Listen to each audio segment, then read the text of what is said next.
Rendez grâce au Père. Oui. Qui nous a rendu capables d'avoir part à l'héritage des saints dans la vie. Alléluia.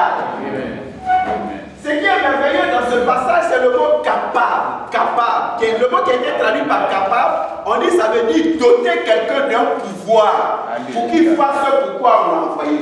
Ce qu'on lui a demandé de faire. Pour ça, on le dote d'un pouvoir. Alléluia. Donc il dit des saints dans la prière. Alléluia. Pour posséder notre héritage. Et c'est un héritage de lumière. Alléluia.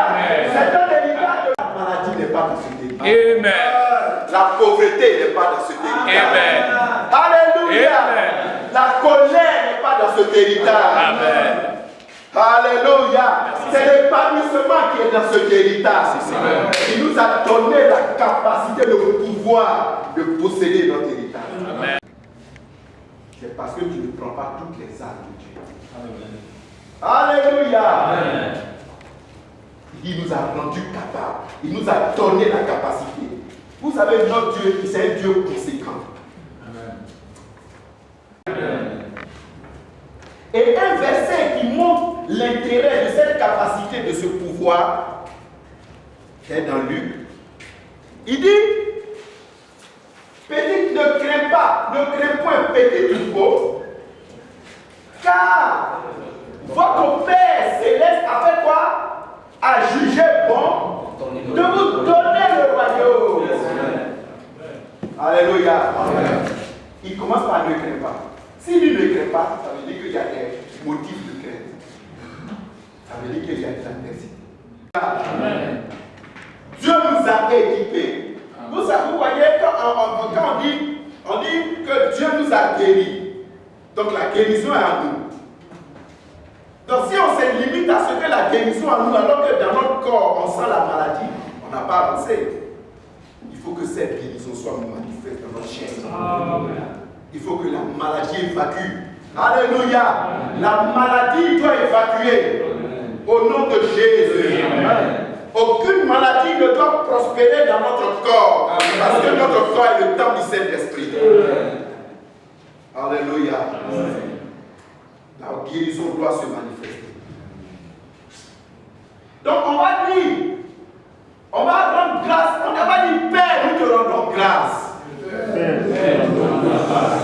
Père, je te rends grâce. Parce que tu m'as donné le pouvoir de conquérir mon héritage. Alléluia. Père, je te rends grâce.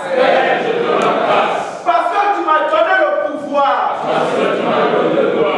de conquérir mon héritage.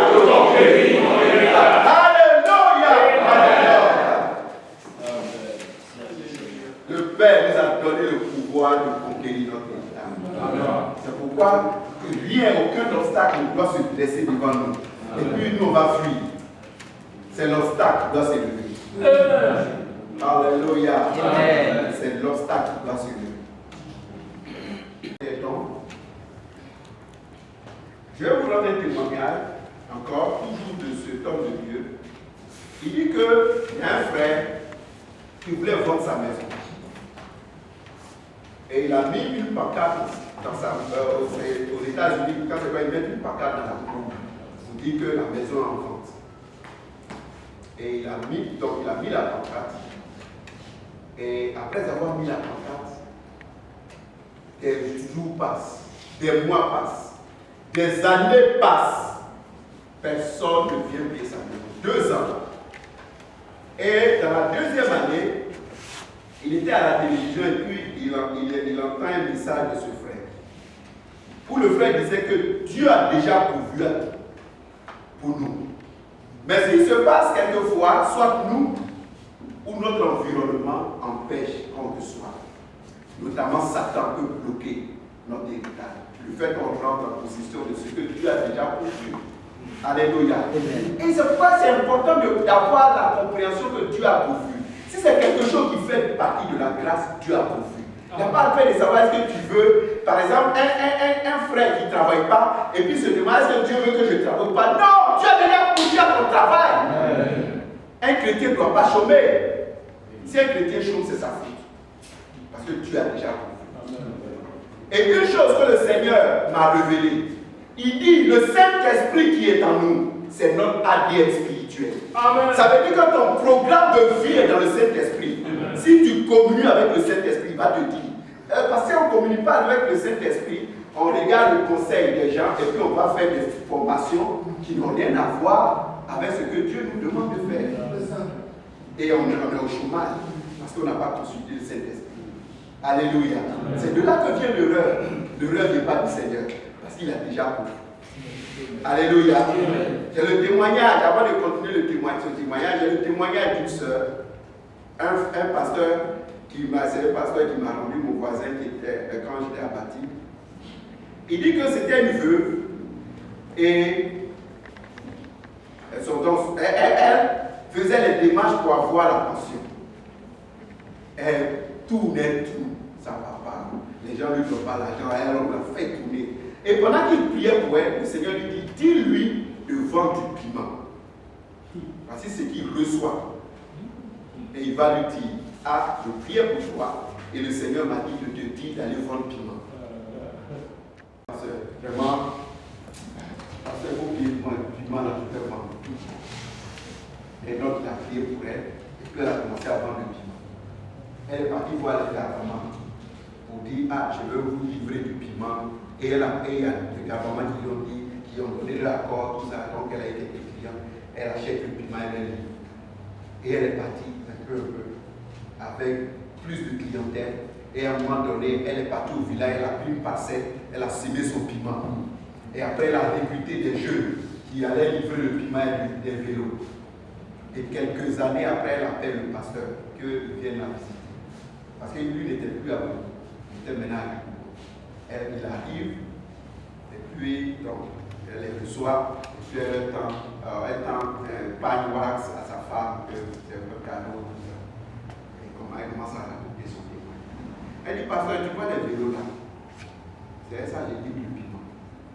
Et elle a commencé à lui expliquer comment Dieu l'a opéré. Aujourd'hui, elle prospère dans la forme du piment. Alléluia! Qu'est-ce que Dieu t'a dit de faire? Ton ADN spirituel qui est en toi à ton programme de vie. De la même manière que l'ADN physique donne la couleur de ta peau, de tes yeux, de la forme de ton oreille, ton ADN spirituel donne la forme de ta vie. Donc le problème, le fait que notre vie soit informe de vie, vient de ce que. Et il dit qu'il se mouvait sur la terre informe de vie, c'était le Saint-Esprit. On n'est pas en interaction avec le Saint-Esprit. C'est pourquoi notre vie est informe de vie. Alléluia. Amen. Je continue les témoignages. Donc, 2 ans après, le frère, écoutant l'émission, il reçoit cette parole et le Seigneur lui dit, mais c'est ton cas. Il commence à prier pour que tous ceux qui s'opposent à ce que sa maison soit achetée, ce que ses obstacles soient levés, tout ce que l'ennemi a dressé là, que ce soit levé.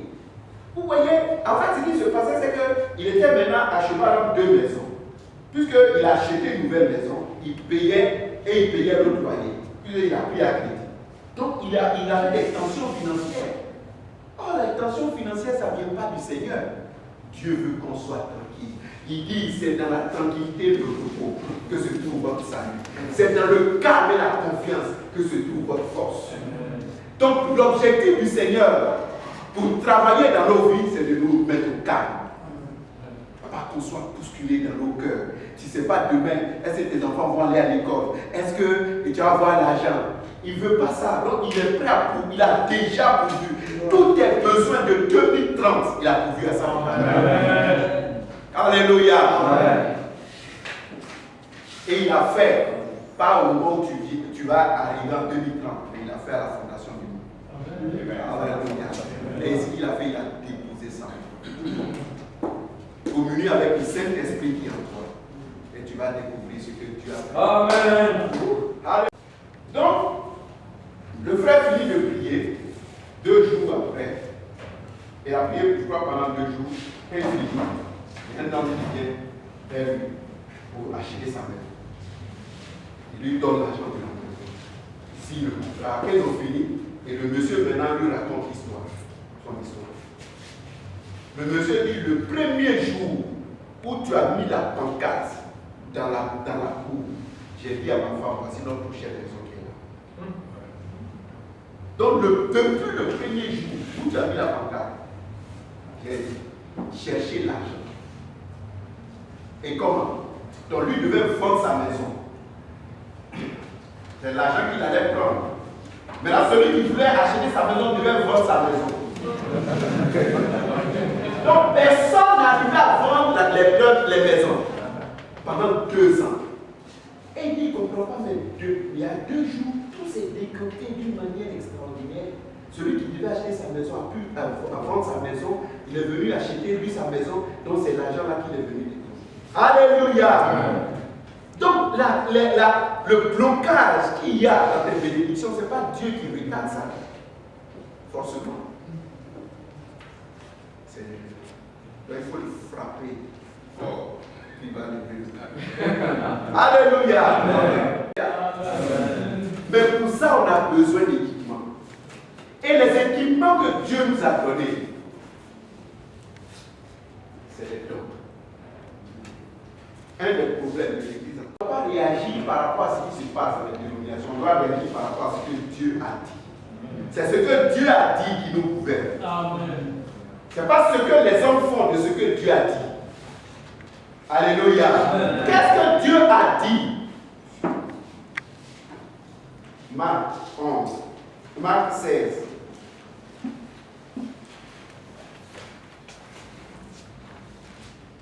Amen. Alléluia. Il dit, ils prieront pour les malades. Non. Alléluia. Il dit, ils guériront les malades. Alléluia. Amen. On doit apprendre à guérir les malades, pas à prier pour eux.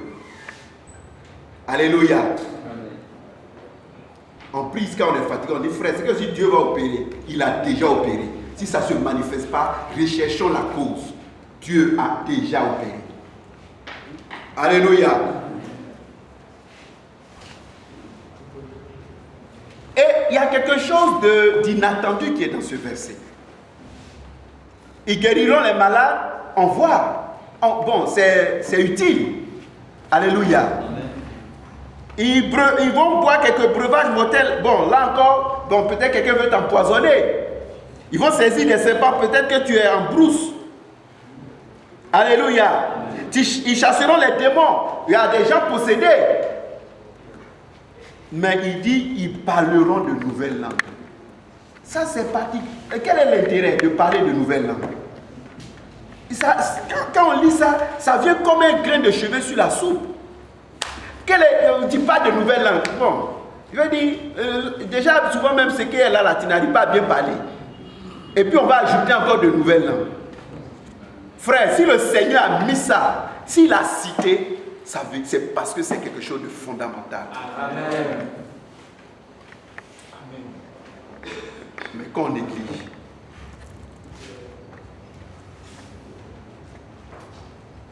on va lire un verset et on va comprendre pourquoi le Seigneur a pourvu à cela. 1 Thessaloniciens 5, verset 17.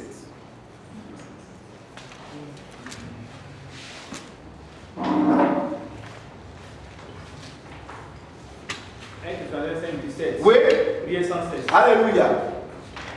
J'ai posé une question à un frère, un jeune frère. Il lui a demandé est-ce qu'on peut prier sans cesse. Il dit non. Il dit mais ça. Pourquoi il a répondu? Vous savez pourquoi il a répondu non? Parce qu'il a regardé le physique. Quand physiquement, c'est impossible de prier. Bah, prier sans cesse, ça veut dire quoi? Prier 24 heures sur 24. C'est ce que ça veut dire. Sans arrêt. Tu ne vas pas t'arrêter. Donc quand il regarde, il y a des moments où il dort.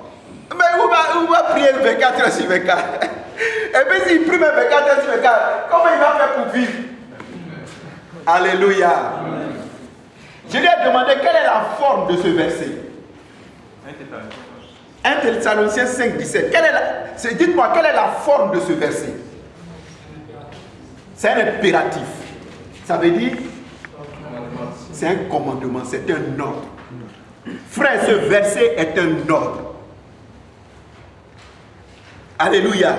Mais je l'ai déjà dit, le Dieu qu'on sert est un Dieu conséquent. Quand il te donne un ordre, il te donne les moyens d'exécuter son ordre. Il ne fait pas comme les hommes, quand il te confie une charge, et puis il ne te donne pas les moyens de la charge. Et puis toi-même, tu te débrouilles. C'est le cas des fonctionnaires de l'État. Mais l'État ne gère pas bien ses fonctionnaires. Il y a des fonctionnaires, et on travaille avec eux, il est au plateau, et on a des réunions souvent à 1 gré. Le directeur a voiture de service, souvent, mais il y a 2 voitures. Lui garde. Et les employés sont obligés de prendre c'est-à-dire que là, il faut un taxi. Et vous savez combien on donne aux fonctionnaires à Abidjan pour le ticket de bus? Il dit pour leur transport, dans leur salaire 5 000. 7 000. Pour tout le mois. Ça peut te dire comment ça marchait en même temps. Les hommes ne sont pas conséquents. Mais notre Dieu est conséquent. Quand il te donne un ordre, il te donne les moyens. Et le moyen que Dieu a pourvu pour exécuter cet ordre, c'est le don du parler en langue. Si tu n'as pas le don du parler en langue, tu ne peux pas prier sans cesse. Ce n'est pas possible. Et c'est un don. Alléluia. Et c'est un don de l'esprit. Alléluia. C'est un don du Saint-Esprit qui habite en toi.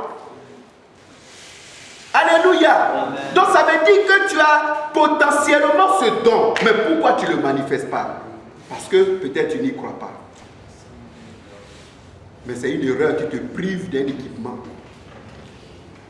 On va lire Romains. Romains 8.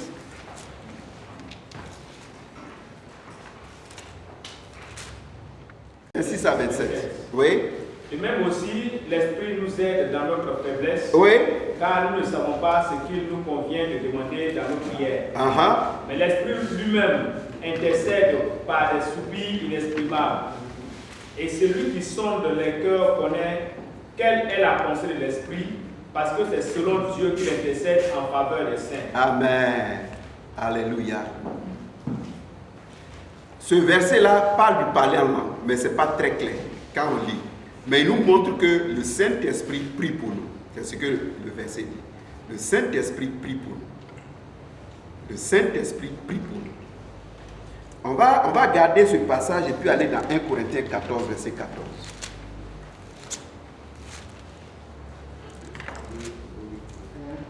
1 Corinthiens 14, 14.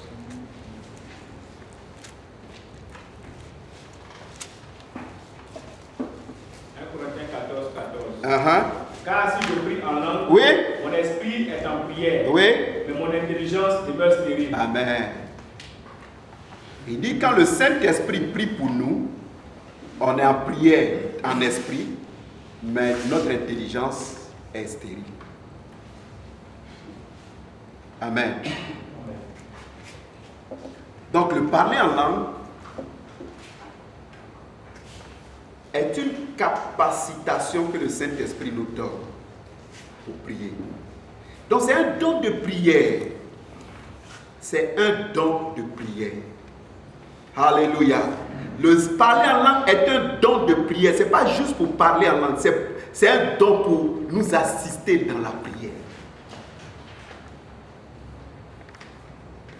On va relire Romains. Il dit, de même aussi, l'Esprit nous aide dans notre faiblesse, car nous ne savons pas ce qui nous convient de demander dans nos prières. Alléluia. Ma question, est-ce qu'il y a des chrétiens qui savent qui savent toujours ce qu'ils doivent demander dans leur prière, et il y a d'autres chrétiens qui ne savent pas forcément ce que demander? Ma question, est-ce qu'il y a un groupe de chrétiens qui sait il est sûr de ce qu'il doit demander? Il y a des groupes de chrétiens qui sont sûrs de ce que demander. Maintenant, il y a un groupe de chrétiens qui n'est pas sûr, c'est ça? Donc c'est pour ce groupe-là que le Saint-Esprit aide, vient en aide. Alléluia. Oui. Oui. Oui, vas-y. Je crois qu'il y a des sujets pour lesquels nous ne savons pas comment prier. Nous ne savons pas comment placer les mots. Ou encore, il y a des situations pour lesquelles ce n'est pas des prières ordinaires. Je te loue, Seigneur. Mais c'est des prières de combat. Et c'est ce genre de situations, de défis, de difficultés que le Saint-Esprit vient à notre secours par la langue pour nous faire entrer, on va dire, dans le règne de l'esprit, dans le combat spirituel. Et en le faisant, l'intelligence humaine, on ne sait pas ce qu'on dit, mais on sait qu'on est en train de prier. Mais c'est le Saint-Esprit qui nous pousse dans ce combat, dans cette prière, dans cette intercession-là. Amen. Maintenant, la question, est-ce qu'il y a un groupe de chrétiens qui fait face à ça et puis il y a un autre groupe qui ne fait jamais face à ça? Non. Alléluia. Oui. Bon, pour moi, c'est un témoignage vis-à-vis de moi-même. Bon, un jour, j'étais au travail et tout à coup, une voix me dit, il faut prier. Or, bon, je vais dire, habituellement, souvent avant de prier, quand même, quand tu veux commencer, il y a des sujets, mais quand tu continues, l'esprit commence à monter aussi d'autres sujets. Ça c'est à part. Mais au travail, la voix me dit, il faut prier. Donc, en même temps, je me suis arrêté. Oui. Et quand je voulais commencer la prière, la voix me dit, prie pour tes enfants. Or, mon fils, mon premier fils, j'ai rendu le témoin un jour à l'église de Danané. Il était parti à la rivière avec les enfants. Donc, il rentrait dans l'eau un peu. Et les enfants sont là. Au lieu de crier contre les enfants, bon, il ne crie pas. Il appelle Salmon. Salmon. Oh, l'enfant est en train de rentrer dans l'eau un peu. Donc, moi aussi, je suis éloigné. Donc, j'ai commencé à prier. Bon, dès que j'ai commencé, la voix dit, prie pour tes enfants. Donc, en même temps, j'ai commencé à prier pour mes enfants, pour dire, Seigneur, là où mes enfants se trouvent tout de suite, les dangers qui arrivent, il faut les écarter. Et j'ai commencé à détruire au nom de Jésus. Maintenant, c'est dans la soirée qu'une femme est venue me dire, Célestin, tu as échappé aujourd'hui. Et je lui ai demandé à quelle heure. Et l'heure qu'elle a dit là, je me suis rendu compte que c'est à cette heure-là que l'Esprit m'a parlé et que j'ai commencé à prier. Amen. Donc, voilà mon cas qui m'est arrivé moi-même. Amen. Voilà. Je vais bénir. Oui, amen. Ça ne veut pas dire forcément qu'ils sont en danger. Alléluia. C'est là que le don du parler en langue manifeste sa puissance. Alléluia. Il dit quand on ne sait pas quoi demander, le Saint-Esprit supplée à nos incapacités. Il y a un frère qui dit qu'un jour, j'ai plusieurs témoignages sur cet aspect. Un jour, il dormait, et puis la nuit, le Saint-Esprit le réveille, prie pour telle sœur. Mais sans d'autres précisions. Et il a commencé à prier en langue pendant 2 heures. Il dit qu'il a prié en langue pendant 2 heures. Et après ça, le Saint-Esprit lui dit, c'est bon. Et c'est fait.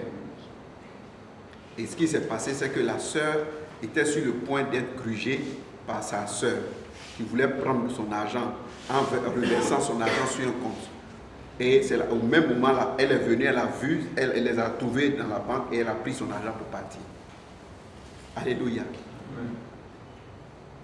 Si par exemple, tout à l'heure j'ai rendu un témoignage qui montre qu'il faut prier juste pour être efficace.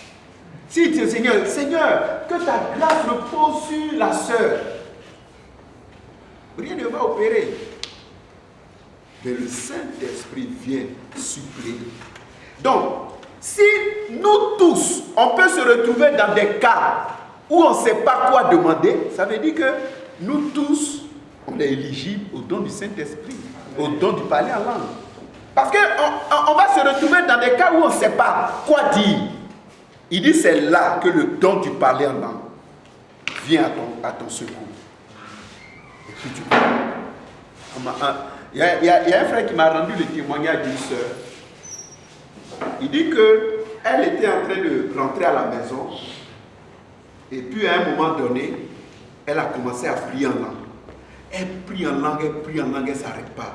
Elle a dû même s'asseoir quelque part Elle prie, elle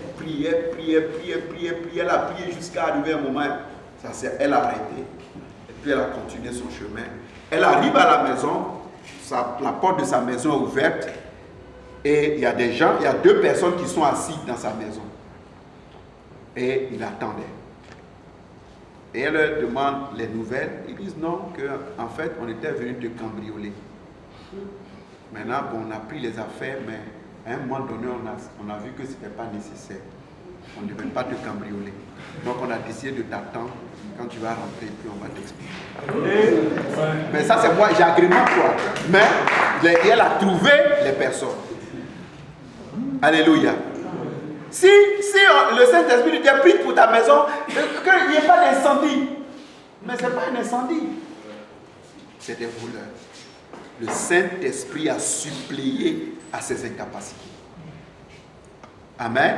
Amen. C'est là que le don du parler en langue montre toute sa puissance. Et c'est un équipement qui est accessible à tous.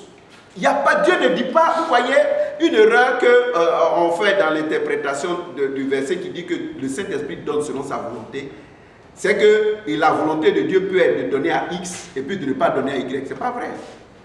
Il dit, il donne selon sa volonté qui est, ça c'est moi qui ajoute en parenthèse, qui est que tout le monde est. C'est ça qui est la volonté du Saint-Esprit, que tout le monde ait le don. Parce que tout le monde doit prier. Il n'y a pas un groupe qui doit prier et puis les autres ne vont pas prier. C'est un don pour t'assister dans la prière. Il y a un frère qui a rendu, j'ai regardé, j'ai écouté. Il dit qu'il y a un frère et sa femme. Je crois qu'au début, elle parle en langue et puis lui l'interprète. Elle parle en langue, lui l'interprète. Et à un moment donné, je ne sais pas qu'est-ce qu'il a eu, je ne sais pas si c'est AVC. Mais il a perdu l'usage de la parole. Mais vous savez ce qui se passait? C'est lui maintenant qui parle en langue. Et puis elle interprète. Mais il ne peut pas te dire bonjour.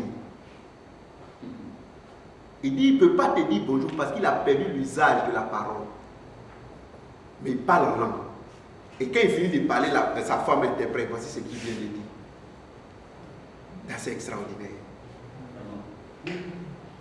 Alléluia. Et c'est là que le verset qui dit que ton intelligence est stérile.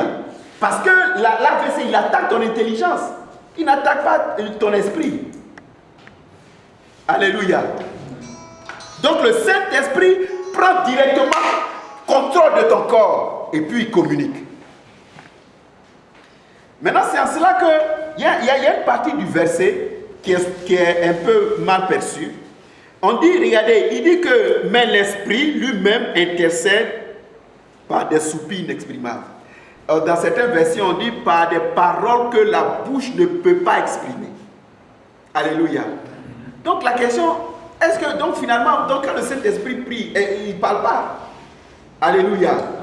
Le inexprimable ici, parce que si on dit que le Saint-Esprit intercède, ça veut dire qu'il s'exprime. Le inexprimable ici n'est pas mis pour le Saint-Esprit, il est mis pour l'âme.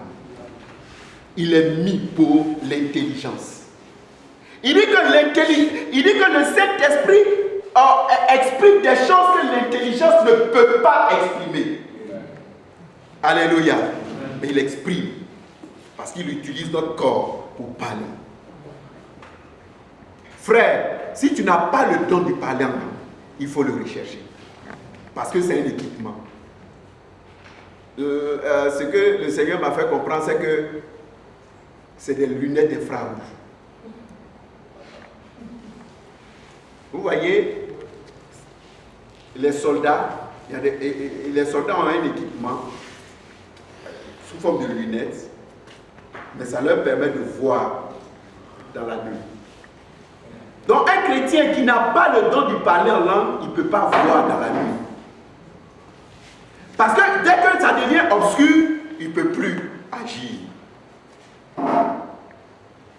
Pendant que celui qui est équipé de ce don agit. Alléluia. C'est pourquoi on doit rechercher. Et on doit rechercher ça avec conviction parce que c'est pour nous et Dieu veut nous donner. Et il nous a donné. Maintenant, on doit recevoir. Alléluia! On doit recevoir ce don. Et non seulement ce don, mais tous les dons. Moi, je crois qu'un chrétien peut avoir tous les dons du Saint-Esprit. Moi, je crois ça. Alléluia! Je crois qu'un chrétien peut avoir tous les dons s'il les recherche. Parce que la volonté du Saint-Esprit, c'est de nous les donner, que ça s'exprime en nous, pour qu'on soit efficace dans la marche. En fait, c'est pour qu'on soit efficace dans la marche. C'est pas pour, excusez-moi, pour faire blanc. Ah, moi, je parle vraiment, hein? Non! Alléluia! C'est pour qu'on soit efficace. C'est des équipements. Il dit prenez toutes les armes de Dieu. Prenez toutes les armes. S'il le dit, ça veut dire qu'on peut ne pas prendre toutes les armes.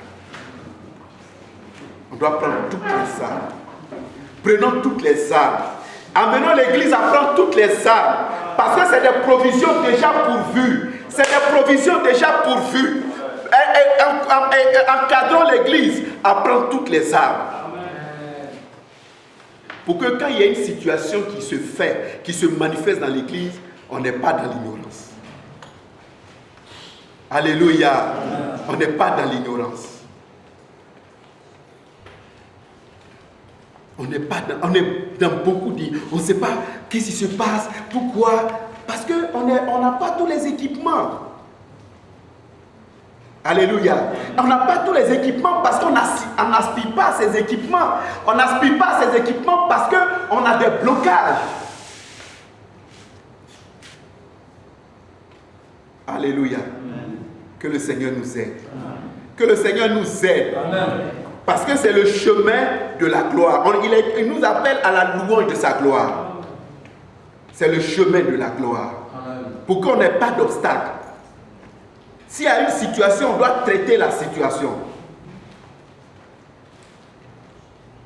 Et particulièrement par rapport au don de guérison, je crois que le don de guérison, c'est d'abord pour celui qui le reçoit. Pour nous guérir. Pour assainir notre corps. Et parce que notre corps est assaini, et que l'abondance de cette grâce de l'Esprit est en nous, on guérit les autres. Alléluia. Oui. Oui. À un séminaire où il y a une résidence, il y a une des filles de la sœur Hélène qui était malade, qui avait eu mal au ventre subitement. Et puis le frère baillait le catimètre. Voilà. Puis le on l'a pris de côté. Puis on s'est mis à prier. Même pas 5 minutes, et c'est libéré. Amen. Alors, partant de cela, j'aspire à ce don-là. Amen. Bien seulement avant ça, au village, je suis dans le village, il y a l'enfant de ma nièce qui était malade, qui avait la fièvre poussée auprès du feu. J'ai dit, bon, je vais prier pour elle. C'est horrible. Et puis, je me suis mis à prier. En même temps, l'enfant s'est levé, il s'est retrouvé. Amen. Donc, depuis ce temps, j'aspire au don de guérison. Amen. Parce que quand tu es malade là, vraiment, on ne peut pas travailler. On ne peut pas travailler. J'aspire à ce don là, don de guérison. Amen. En fait, je voudrais toujours compléter le témoignage que tu avais donné concernant le frère qui vient de se donner au Seigneur. Oui. Voilà. Il y a un passage aussi dans 1 Jean 4,4. Après le début, 1 Jean 4,4.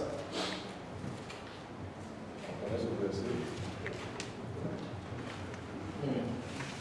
1 Jean 4,4. Ce qu'a dit.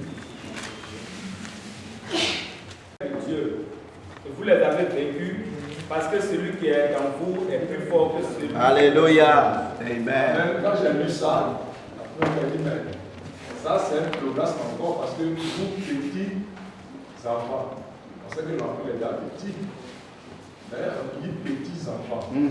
Donc ça veut dire que quelqu'un qui vient à Christ, qui a professé Christ, il a déjà toute la capacité de pouvoir agir, de pouvoir chasser les démons, guérir les malades.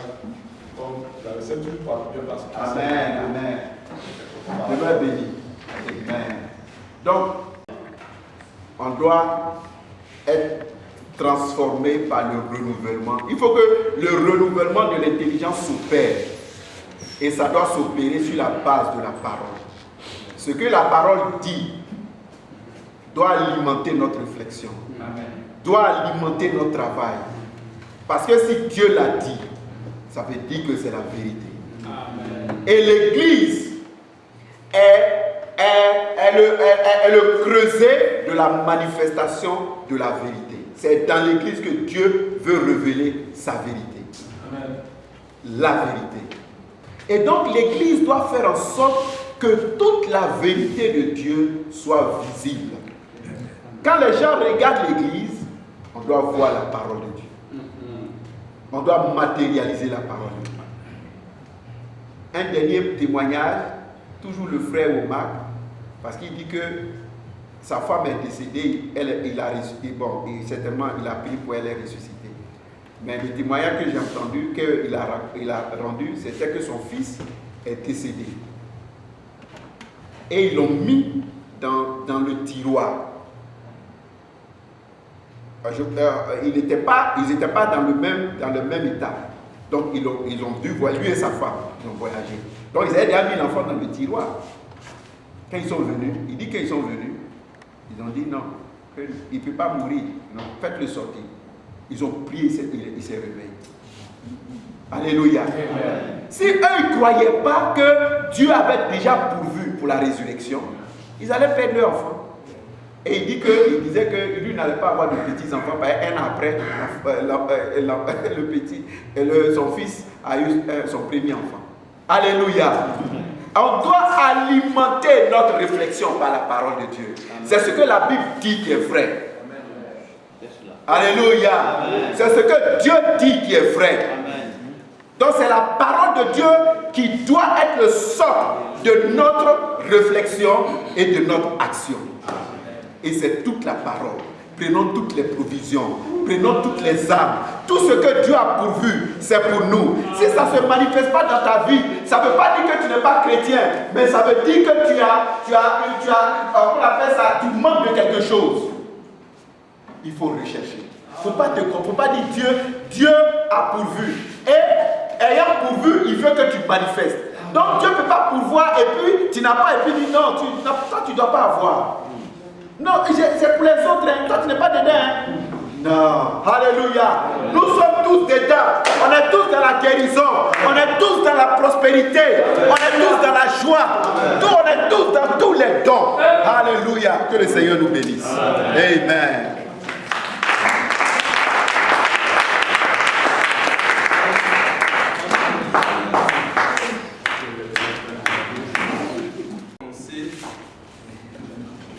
Le Seigneur, pour tout ce que nous demandons là, Dieu nous a déjà il nous a déjà exaucé.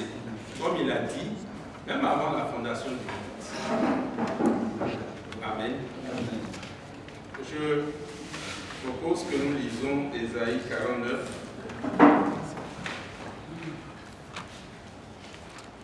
Le verset 8.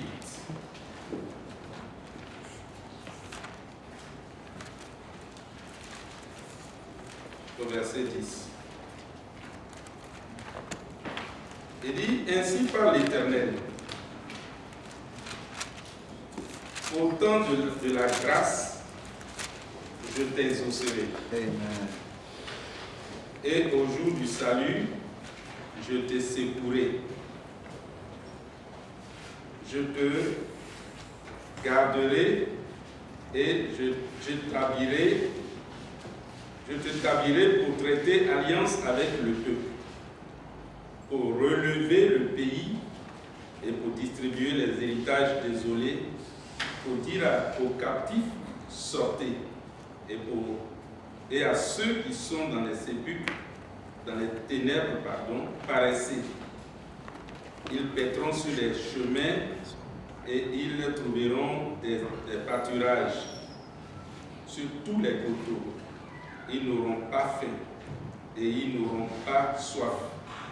Le mirage et le soleil ne les feront point souffrir, car celui qui a pitié d'eux sera leur guide, et il les conduira vers des sources d'eau. Amen. Amen. Il dit au jour du salut, je vais te secourir. Et au jour de la grâce, je ferai quoi? Je t'exaucerai. Or, nous sommes maintenant dans le jour du salut. Nous sommes dans le temps de la grâce. Cela signifie que Dieu nous exauce maintenant. Amen. Il nous a secourus maintenant. Amen. Et Paul le dit clairement dans 2 Corinthiens 6, verset 1.